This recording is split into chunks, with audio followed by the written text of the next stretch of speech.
Lord. ഇത് ഉൽപ്പത്തി മുതൽ വെളിപാട് വരെയുള്ള ദൈവത്തിന്റെ വചനമാണ്. उत्पत्ति से लेकर प्रकाशन ग्रंथ तक जो वचन है वही है. ഈ ഉൽപ്പത്തി മുതൽ വെളിപാട് വരെയുള്ള ദൈവത്തിന്റെ വചനത്തിൽ उत्पत्ति से लेकर प्रकाशन ग्रंथ तक जो ईश्वरीय वचन है उसमें ദൈവം മനുഷ്യർക്ക് നൽകുന്ന ईश्वर मनुष्यों के लिए प्रदान करने वाले അനേകായിരം ഉറപ്പുകളുണ്ട്. अनेक वादाएं हैं.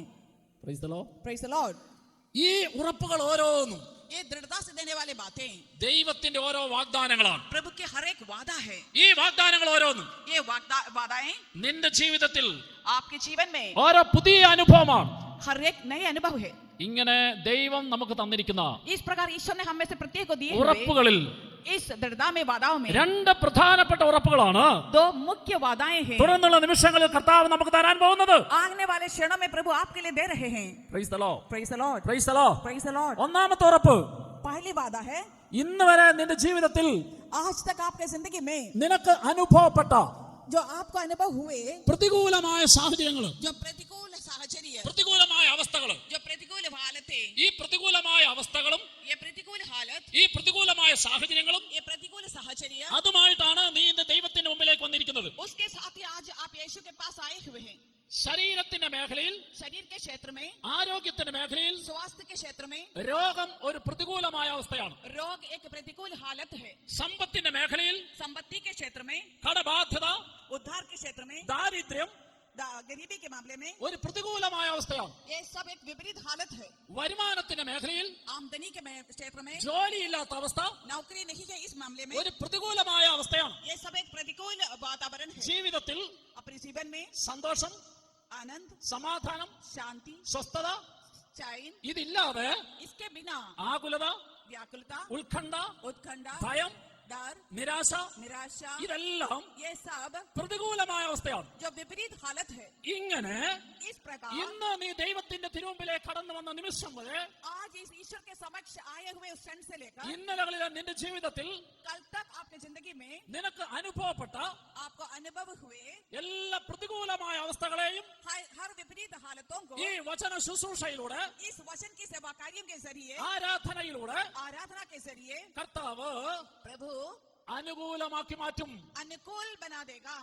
Praise the Lord. Praise the Lord. Praise the Lord. അപ്പോസ്തല പ്രവർത്തനം प्रेरित चरित ग्रंथ 16 അധ്യായം 16वां अध्याय 25 മുതലുള്ള തിരുവചനം. 25वां वचन में അവിടെ നമ്മൾ കാണുന്നത് इस प्रकार हम वहां देखते हैं യേശുവിന്റെ വചനത്തിന് സാക്ഷ്യം വഹിക്കുവാൻ यीशु के वचन की साक्षी बनने के लिए തയ്യാറായ പൗലോസിനെയും ശീലാസിനെയും तैयार हुए पौलुस और सीलस को देखते हैं. ദൈവത്തിന്റെ വചനം പ്രഘോഷിച്ചു എന്ന കാരണത്താൽ, ईश्वर के वचन की घोषणा करने के कारण, ഈശോയ്ക്ക് സാക്ഷ്യം വഹിച്ചു എന്ന കാരണത്താൽ ईश्वर के साक्षी होने के कारण से അവരെ പിടിച്ച് ബന്ധിച്ച് उन्हें पकड़ते हुए, ചങ്ങലക്കിട്ട് बंधन करते हुए, തടവറയിൽ അടച്ചിരിക്കുകയാണ്. जंजीर से बांधकर कैद में रखा. തടവറയിൽ അടയ്ക്കപ്പെട്ട जब कैद में डाल दिया गया പൗലോസിന്റെയും ശീലാസിന്റെയും पौलुस एवं सीलस को, തടവറയിലെ ബന്ധനം, वो कैद में जो बंधन, കൈകാലുകളിലെ ചങ്ങല पैर हाथों के जो जंजीर, ഒരു പ്രതികൂലമായ അവസ്ഥയായിരുന്നു. वो सब एक विपरीत हालत था. ഈ പ്രതികൂലമായ അവസ്ഥയെ, इस विपरीत हालत में, ഈ പ്രതികൂലമായ സാഹചര്യത്തെ इस विपरीत साहचर्य को പൗലോസും ശീലാസും पौलुस एवं सीलस എന്തു ചെയ്തു? क्या किया है? പൗലോസും ശീലാസും पौलुस एवं सीलस കൈകാലുകളിലെ ചങ്ങലകളെ, पैर हाथों का जंजीरों से, തടവറയിലെ ബന്ധനത്തെ जो कैद के जो दरवाजे, ദൈവത്തിന്റെ കരങ്ങളിലേക്ക് കൊടുത്തിട്ട് वो बंधनों को ईश्वर के हाथों में देकर അതിനെ ഓർത്ത് ദൈവത്തെ സ്തുതിച്ചു. उसके प्रति ईश्वर की स्तुति की, അതിനെ ഓർത്ത് ദൈവത്തെ മഹത്വപ്പെടുത്തി. उसके प्रति ईश्वर का महिमान्वित किया. നിമിഷ നേരം കൊണ്ട് क्षणों से അവരുടെ ജീവിതത്തിലെ പ്രതികൂലമായ അവസ്ഥകളെ മുഴുവൻ उनके जिंदगी के प्रतिकूल सारे हालत യേശു അനുകൂലമാക്കി മാറ്റി.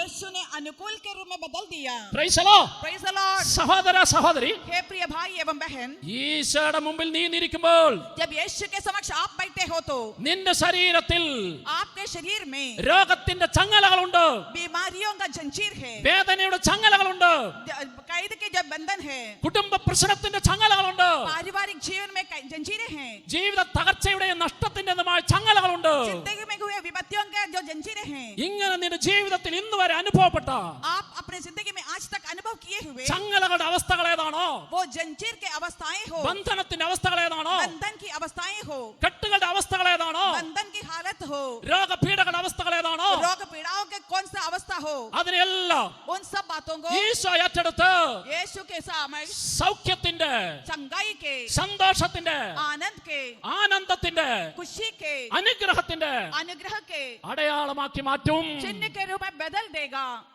ഇന്ന് വരെ നിന്റെ ജീവിതത്തിൽ आज तक आपके जिंदगी में നിനക്ക് പ്രതികൂലമായി അനുഭവപ്പെട്ടത് ഏതെല്ലാമാണോ आपके जिंदगी में विपरीत अवस्थाएं जो कुछ भी हो, ആ പ്രതികൂലമായി അനുഭവപ്പെട്ടതിനെല്ലാം जो कुछ भी विपरीत अवस्थाएं हो, കർത്താവിന്റെ കരങ്ങളിലേക്ക് കൊടുത്ത് प्रभु के हाथों में सौंपे। നീ ക്ഷമിക്കേണ്ടവരോടെല്ലാം ക്ഷമിച്ചാൽ, जिनको आपको क्षमा देना है उन्हें क्षमा दे तो, ഉപേക്ഷിക്കേണ്ട പാപത്തെ ഉപേക്ഷിച്ചാൽ, जो पापों को त्यागना है उसे यदि त्यागोगे तो, ദുശ്ശീല പ്രവൃത്തിയെ ഉപേക്ഷിച്ചാൽ, बुरी आदतों को छोड़ दोगे तो, നിന്റെ ഉള്ളിൽ നിന്ന് വെറുപ്പ് വൈരാഗ്യം എടുത്തു മാറ്റിയാൽ, आपके भीतर से घृणा नफरत बदलाव को हटाए तो, നിന്റെ ഉള്ളിൽ നിന്ന് പ്രതികാര ചിന്ത എടുത്തു മാറ്റിയാൽ, बदलाव का भाव को अपने भीतर से हटाए तो, നിന്റെ ജീവിതത്തിൽ ഇന്ന് വരെ ഏതെല്ലാം കാര്യങ്ങളിലാണ് നിനക്ക് പ്രതികൂലമായി അനുഭവപ്പെട്ടത്? आपका जिंदगी में किस किस मामले में विपरीत हालत का अनुभव हुआ हो, ശരീരത്തിലെ ആരോഗ്യത്തിൽ നിനക്ക് അനുഭവപ്പെട്ട പ്രതികൂലമായ രോഗം, शरीर में स्वास्थ्य में आपको अनुभव हुए आपके विपरीत जो रोग, നിന്റെ കടബാധ്യത, आपके उधार की समस्या, നിന്റെ ജോലിയില്ലാത്ത അവസ്ഥ, आपके बेरोजगारी, നിന്റെ കുടുംബത്തിലെ പ്രശ്നം, आपके परिवार की समस्याएं, നിന്റെ ജീവിതത്തിലെ തകർച്ച, आपके जिंदगी की विपत्तियां, നിന്റെ ജീവിതത്തിലെ നഷ്ടം, आपके जिंदगी का नष्ट, നിന്റെ ജീവിതത്തിലെ പരാജയം, आपकी जिंदगी की पराजय, ഇതിനെല്ലാം ദൈവം അനുഗ്രഹമാക്കും. इन सब बातों को ईश्वर अनुग्रह के रूप में ഇതിനെല്ലാം बदलेगा ദൈവം സന്തോഷമാക്കും. और ये सब ईश्वरीय संतोष के रूप में बदलेगा। ഇതിനെല്ലാം ദൈവം ഉയർച്ചയാക്കി മാറ്റും. इन सब बातों का ईश्वर उन्नति के रूप में बदलेगा। ഒന്നാമത്തെ ഉറപ്പ്, पहली वादा, ഇന്ന് വരെ നിന്റെ ജീവിതത്തിൽ നിനക്ക് പ്രതികൂലമായി അനുഭവപ്പെട്ടതെല്ലാം आज तक आपके जिंदगी में विपरीत प्रकार से पड़े हुए हर बातों को നിന്റെ ദൈവം നിനക്ക് അനുകൂലമാക്കി മാറ്റും. आपका ईश्वर आपके लिए अनुकूल में बदलेगा। അനുകൂലമാക്കി മാറ്റണമെങ്കിൽ अनुकूल के रूप में बदलना है तो നീ എന്ത് ചെയ്യണം? आपको क्या करना होगा? നീ വചനം കേട്ടാ മാത്രം പോരാ, आपको वचन सुनना ही नहीं, കുറച്ച് പ്രൈസലോട് പറഞ്ഞാൽ മാത്രം പോരാ, सिर्फ प्रेज द लॉर्ड बोलना ही नहीं, ഹല്ലേലൂയ പറഞ്ഞാൽ മാത്രം പോരാ. हालेलुया बोलना ही नहीं, നീ എന്ത് ചെയ്യണം? बल्कि आपको क्या करना നീ है? എന്ത് ചെയ്യണമെന്ന് आपको क्या करना है?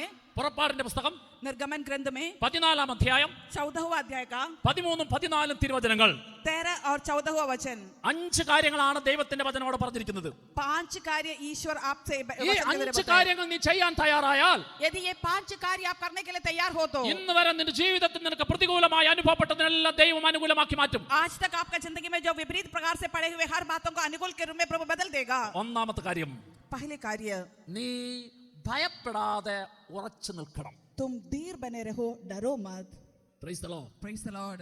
രോഗത്തിലേക്ക് നോക്കി, रोग की ओर देखते हुए, കടബാധ്യതയിലേക്ക് നോക്കി, उधार की समस्या की ओर देखते हुए, തകർച്ചയിലേക്ക് നോക്കി, विपत्तियों की ओर देखते हुए, നഷ്ടത്തിലേക്ക് നോക്കി, नष्ट की ओर देखते हुए, പരാജയത്തിലേക്ക് നോക്കി, पराजय की ओर देखते हुए, ഇനി നീ ഭയപ്പെടരുത്. अब आगे तुम्हें नहीं डरना അതിനെ है। കർത്താവിന്റെ കരങ്ങളിലേക്ക് കൊടുത്തിട്ട് उसे प्रभु के हाथों में सौंपते हुए, എന്റെ ഈ അവസ്ഥകളിൽ നിന്നെല്ലാം मेरे इस हालतों में എന്റെ കർത്താവ് ഇന്ന് എന്നെ രക്ഷിക്കും എന്ന് വിശ്വസിച്ച് ഉറച്ചു നിൽക്കണം. मेरे प्रभु आज मुझे बचाएगा, इसमें विश्वास करते हुए दृढ़ता से रहे। Praise the Lord. Praise the Lord. രണ്ടാമത്തെ കാര്യം, दूसरे कार्य, നിങ്ങൾക്ക് വേണ്ടി आपके लिए കർത്താവ് प्रभु ഇന്ന് ചെയ്യാൻ പോകുന്ന करने वाले രക്ഷാകൃത്യം നിങ്ങൾ കാണും. जो करने वाले जो रक्षा का कर्म को आप देख पाओगे। നിങ്ങൾക്ക് വേണ്ടി ഇന്ന് കർത്താവ് ചെയ്യാൻ പോകുന്ന രക്ഷാകൃത്യം, आज आपके लिए प्रभु करने वाले जो रक्षा का कार्य को आप देखोगे। രക്ഷാകൃത്യം എന്ന് പറഞ്ഞാൽ ദൈവിക ഇടപെടൽ. रक्षा के कर्म कहा जाएंगे तो ईश्वरीय दाखिला। നിന്റെ രോഗത്തെ ദൈവത്തിന്റെ കരങ്ങളിലേക്ക് കൊടുക്കുമ്പോൾ, जब आपके रोग को ईश्वर के हाथों में देंगे तो, കടബാധ്യതയെ ദൈവത്തിന്റെ കരങ്ങളിലേക്ക് കൊടുക്കുമ്പോൾ, उधार की समस्या को ईश्वर के हाथों में देंगे तो, പ്രശ്നത്തെ കർത്താവിന്റെ കരങ്ങളിലേക്ക് കൊടുക്കുമ്പോൾ, समस्याओं को ईश्वर के हाथों में देंगे तो, കർത്താവ് അതിലെല്ലാം ഇടപെടാൻ പോകുന്ന ദൈവിക ഇടപെടൽ, प्रभु उन सब मामले में दाखिला होने वाला ईश्वरीय दाखिला, ആ ദൈവിക ഇടപെടൽ ഇന്ന് നീ കാണും. उस ईश्वरीय दाखिला को आज आप देख पाओगे। ആ കാണുന്നതിൽ നീ വിശ്വസിക്കണം. उस मामले पर आपको विश्वास करना है, അതിനെ നീ പ്രതീക്ഷിക്കണം. उसमें आप विश्वास करें। Praise the Lord. Praise the Lord. മൂന്നാമത്തെ കാര്യം, और तीसरी कार्य, ഇന്ന് വരെ നിങ്ങൾ കണ്ട ഈജിപ്തുകാരെ ഇനിമേൽ നിങ്ങൾ കാണിയല്ല. आज तक आपने जिस मिस्रियों को देखा है उसे आगे नहीं देखेगा। അവിടെ ഈജിപ്തുകാരെ എന്ന് പറയുമ്പോൾ वहाँ मिस्री देश के लोग बोलेंगे तो, നമ്മൾ എപ്പോൾ ബൈബിൾ വായിക്കുമ്പോൾ जब भी हम बाइबल ആ पढ़ेंगे, ബൈബിൾ വായിക്കുമ്പോൾ ഒരു കാര്യം നമ്മൾ മനസ്സിലാക്കണം. उस बाइबल पढ़ेंगे तो एक कार्य हमें समझना है। വായിക്കുന്ന നമ്മൾ जो वचन पढ़ता ഈ है, ബൈബിളിലെ ഓരോ വചനങ്ങൾക്കിടയിലും ഞാനുണ്ട്. इस वचन के हर एक शब्दों के बीच में मैं हूँ। ബൈബിളിലെ ഓരോ വരികൾക്കിടയിലും ഞാനുണ്ട് എന്ന് വിശ്വസിക്കണം. बाइबल के हर एक पंक्तियों के बीच में मैं हूँ, ये बात विश्वास करें। അങ്ങനെ ഞാനുണ്ട് എന്ന് വിശ്വസിച്ച് നീ വചനം വായിക്കുമ്പോൾ, इस प्रकार मैं हूँ, इस प्रकार विश्वास करते हुए आप वचन ആ पढ़ोगे तो, ബൈബിളിലെ ഓരോ വചനത്തിലൂടെ കർത്താവ് നിന്നോടാണ് പറയുന്നത്. उस वचन के हर एक शब्द के जरिए प्रभु आपसे ही बोल रहे हैं। അപ്പോൾ കർത്താവ് പറയുന്നത് ഇങ്ങനെയാണ്, तब प्रभु इस प्रकार कहते हैं, ഇന്ന് വരെ നീ കണ്ട ഈജിപ്തുകാരെ आज तक आपने देखे हुए जो मिस्री के लोग ഈജിപ്തുകാരെന്ന് പറഞ്ഞാൽ ഇസ്രായേൽക്കാരുടെ ശത്രുക്കളായിരുന്നു. मिस्री देश के लोग कहा जाएंगे तो इसराइलियों का दुश्मन था. അവരെ ഇനി നീ കാണുകയില്ല आगे तुम उसे नहीं देखोगे. എന്ന് പറഞ്ഞാൽ इस प्रकार यदि कहोगे तो ഇവിടെ ഇരിക്കുന്ന ഓരോ മകനും മകളും മനസ്സിലാക്കണം, यहाँ में उपस्थित हर एक बेटा बेटी को समझना है, ഇന്ന് വരെ എന്റെ ജീവിതത്തിൽ आज तक मेरे जीवन में എന്നെ എതിർത്തതായ വ്യക്തികൾ, जो भी लोग मेरे विपरीत किया हो, ഇന്ന് വരെ എന്റെ ശരീരത്തുണ്ടായിരുന്ന രോഗം, जो आज तक मेरे शरीर में जो रोग എന്റെ था, ജീവിതത്തിലെ പ്രശ്നം, मेरी जिंदगी का जो समस्या, എന്റെ ജീവിതത്തിലെ തകർച്ച, मेरी जिंदगी की जो विपत्तियां, എന്റെ ജീവിതത്തെ നഷ്ടം, मेरी जिंदगी के जो नष्ट, കർത്താവിന്റെ വചനം പറയുകയാണ്, यीशु का वचन कहते हैं ഇനിമേൽ നിന്റെ ജീവിതത്തിൽ അത് ഉണ്ടാവുകയില്ല. आगे आपका जिंदगी में ऐसे नहीं होगा. ആ രോഗമോ തകർച്ചയോ നഷ്ടമോ പരാജയമോ ഇനി നിന്റെ ജീവിതത്തിൽ ഉണ്ടാവുകയില്ല. उस रोग या कठिनाइयां या विपत्तियां आपका जिंदगी में आगे नहीं होंगे. Praise the Lord. Praise the Lord. Praise the Lord. Praise the Lord. എന്താ കാരണം? कारण क्या है? അടുത്ത വചനത്തിൽ പറയാം. നാലാമത്തെ കാരണം, चौथा भाग में बोलते हैं നിങ്ങൾക്ക് വേണ്ടി കർത്താവ് യുദ്ധം ചെയ്തുകൊള്ളും. आपके लिए प्रभु युद्ध करेगा. നിന്റെ ശരീരത്തിലെ രോഗാണുവിനെതിരെ ഇനി മരുന്നല്ല, കർത്താവാണ് യുദ്ധം ചെയ്യുന്നത്. आपके शरीर के रोग कीड़ाओं के लिए दवाई नहीं बल्कि प्रभु युद्ध करेगा. നിന്റെ ജീവിതത്തിലെ പ്രശ്നത്തിനെതിരെ കർത്താവ് യുദ്ധം ചെയ്യും. आपके जिंदगी की समस्याओं के लिए प्रभु युद्ध करेगा. നിന്റെ ജീവിതത്തിൽ ഇന്ന് വരെ നിനക്ക് അനുഭവപ്പെട്ട എല്ലാ തിക്ത അനുഭവങ്ങൾക്കും എതിരെ കർത്താവ് യുദ്ധം ചെയ്യും. आपका जिंदगी में आज तक अनुभव किए हुए सारे कड़वे अनुभवों के प्रति प्रभु ഇനി यीशु युद्ध करेगा. ഓരോന്നിനും വേണ്ടി കർത്താവാണ് ഇടപെടുന്നത്. इन सब कार्यों में प्रभु दाखिला होंगे. നീ എന്ത് ചെയ്യണം? आपको लेकिन क्या करना है? അഞ്ചാമത്തെ വചനം പറഞ്ഞിരിക്കുകയാണ്, पांचवा वचन बोलते हैं നീ അതിനെല്ലാം കർത്താവിന്റെ കരങ്ങളിലേക്ക് കൊടുത്തിട്ട് आप उन सबको प्रभु के हाथों में सौंपते हुए ശാന്തമായിരിക്കുക. शांत रहे. നീ इനി അതിനെ ഓർത്ത് ദുഃഖിക്കണ്ട. आगे उसके प्रति तुम दुखी ना നീ हो. ഇനി അതിനെ ഓർത്ത് വേദനിക്കണ്ട. आप उसके प्रति आगे दर्द में ना നീ रहे. അതിനെ ഓർത്ത് ഇനി നൊമ്പരപ്പെടണ്ട. आगे उसके प्रति दुखी ना हो. അതിനെ ദൈവത്തിന്റെ കരങ്ങളിലേക്ക് കൊടുത്തിട്ട് उसे यीशु के हाथों में देते हुए ദൈവം അതിനെ വിജയത്തിലേക്ക് എത്തിക്കുന്നത് കണ്ട് സന്തോഷിക്കുക. ईश्वर उसे विजय की ओर ले जाने वाले देखते हुए आनंदित हो जाए. Praise the Lord. Praise the Lord. കർത്താവ് തരുന്ന രണ്ടാമത്തെ ഉറപ്പിതാണ്. प्रभु हमें देने वाला दूसरा वादा ये है. ഹബക്കൂക്ക് പ്രവാചകന്റെ പുസ്തകം हबक्कुक का ग्रंथ 1-ാം അധ്യായം पहला अध्याय 5-ാം തിരുവചനം. 5वां वचन. വചനം ആരംഭിക്കുന്നത് ഇങ്ങനെയാ, वचन की शुरुआत इस प्रकार है, ജനതകളിലേക്ക് നോക്കി जनताओं की ओर देखते हुए വിസ്മയഭരിതരാകുവിൻ. विस्मित हो जाओ. Praise the Lord. Praise the Lord. Praise the Lord. Praise the Lord. ഈ ഫരീദാബാദ് ഡിവൈൻ ആശ്രമത്തിന്റെ ഹാളിലേക്ക് വന്നിരിക്കുന്ന इस फरीदाबाद के डिवाइन साधना केंद्र के हॉल में आए हुए ദൈവത്തിന്റെ മുമ്പിൽ ഇരിക്കുന്ന ईश्वर के समक्ष उपस्थित ഈ സഹോദരി സഹോദരങ്ങളിലേക്ക് നോക്കി इस भाई बहनों की ओर देखते हुए ദൈവത്തിന്റെ വചനം പറയാണ്, ईश्वर के वचन कहते हैं വിസ്മയഭരിതരാകുവിൻ. विस्मित हो जाओ. എന്തെന്നാൽ क्योंकि ഈ ജനത്തിന്റെ മേൽ ദൈവം ചെയ്യാൻ പോകുന്ന പ്രവൃത്തി, इस जनताओं के ऊपर ईश्वर करने वाले जो कार्य, ആ ചെയ്യാൻ പോകുന്ന പ്രവൃത്തിയെ കുറിച്ച് വചനത്തിൽ ഇങ്ങനെയാ പറയുന്നത്, ईश्वर करने वाले उस कार्य के बारे में वचन में इस प्रकार कहते हैं, പറഞ്ഞാൽ വിശ്വസിക്കാൻ പറ്റാത്ത കാര്യം, सुनकर विश्वास नहीं कर सकते ऐसे कार्य, ആ പറഞ്ഞാൽ വിശ്വസിക്കാൻ പറ്റാത്ത കാര്യം कहने पर सुनने पर कोई विश्वास नहीं कर सकते ऐसे कार्य, ഈ ജനതയ്ക്ക് വേണ്ടി, इस जनता के लिए, ദൈവം സ്നേഹിക്കുന്ന ഈ മക്കൾക്ക് വേണ്ടി ईश्वर के प्रेमी इस व्यक्तियों के लिए ഇന്ന് ദൈവം ചെയ്യും. आज प्रभु करेगा. അത് ചെയ്യാൻ വേണ്ടിയാണ് നിങ്ങളെ ദൈവം ഇവിടെ കൊണ്ടുവന്നത്. आज जरूर वो हो जाएंगे. ഹല്ലേലൂയ.